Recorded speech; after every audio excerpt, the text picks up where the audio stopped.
38 ദാവീദിന്റെ ഒരു ജ്ഞാപക സങ്കീർത്തനം. യഹോവേ, ക്രോധത്തോടെ എന്നെ ശിക്ഷിക്കരുതേ, ഉഗ്രനീരസത്തോടെ എന്നെ ഭിന്നിപ്പിക്കരുതേ. നിന്റെ അസ്ത്രങ്ങൾ എന്നെ തറച്ചിരിക്കുന്നു, നിന്റെ കൈ എൻ്റെ മേൽ ഭാരമായിരിക്കുന്നു.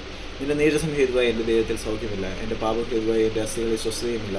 നിന്റെ അകൃത്യങ്ങൾ എൻ്റെ തലയ്ക്ക് മീതെ കവിഞ്ഞിരിക്കുന്നു, ഭാരമുള്ള ചുമട് പോലെ അവ എനിക്ക് അധികമായിരിക്കുന്നു. എൻ്റെ ഭോഷതം ഹേതുവായി എൻ്റെ വ്രണങ്ങൾ ചീഞ്ഞു നാളുന്നു, ഞാൻ കുനിഞ്ഞ് ഏറ്റവും കുനിഞ്ഞിരിക്കുന്നു, ഞാൻ ഇടപെടാതെ ദുഃഖിച്ചു നടക്കുന്നു.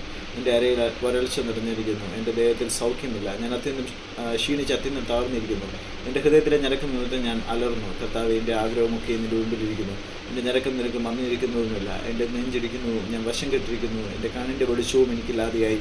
എൻ്റെ സ്നേഹിതന്മാരും കൂട്ടുകാരും എൻ്റെ പാത കണ്ട് മാറി നിൽക്കുന്നു, എൻ്റെ ചാർച്ചക്കാരും അകന്നു നിൽക്കുന്നു. എനിക്ക് പ്രാണഹാനി വരുത്തുവാൻ നോക്കുന്നവർ കണി വെക്കുന്നു, എനിക്ക് അനർത്ഥം അന്വേഷിക്കുന്നവർ വേണ്ടാതെ തന്നെ സംസാരിക്കുന്നു. അവർ ഇടപെടാതെ ചതിവ് ചിന്തിക്കുന്നു. എങ്കിലും ഞാൻ ചികടനെ പോലെ കേൾക്കാതെയിരുന്നു, വായു തുറക്കാതെ ഊമനെ പോലെയായിരുന്നു. ഞാൻ കേൾക്കാത്ത മനുഷ്യനെ പോലെയും വായിൽ പിടിവാദമില്ലാത്തവരെ പോലെയുമായിരുന്നു. യഹോവേ, നിങ്ങൾ ഞാൻ പ്രത്യാശ വച്ചിരിക്കുന്നു. എൻ്റെ ദൈവമായ കർത്താവേ, നീ ഉത്തരമല്ലോ. അവർ എന്നെ ചൊല്ലി സന്തോഷിക്കരുതേ എന്ന് ഞാൻ പറഞ്ഞു. എൻ്റെ കാൽ വഴുതുമ്പോൾ അവർ എൻ്റെ നേരെ വമ്പു പറയുമല്ലോ. ഞാൻ എറി വീഴുമാറായിരിക്കുന്നു. എൻ്റെ ദുഃഖം എപ്പോഴും എൻ്റെ മുമ്പിലിരിക്കുന്നു. ഞാൻ എൻ്റെ അകത്തേക്ക് ഏറ്റു പറയുന്നു, എൻ്റെ പാപത്തെക്കുറിച്ച് ദുഃഖിക്കുന്നു.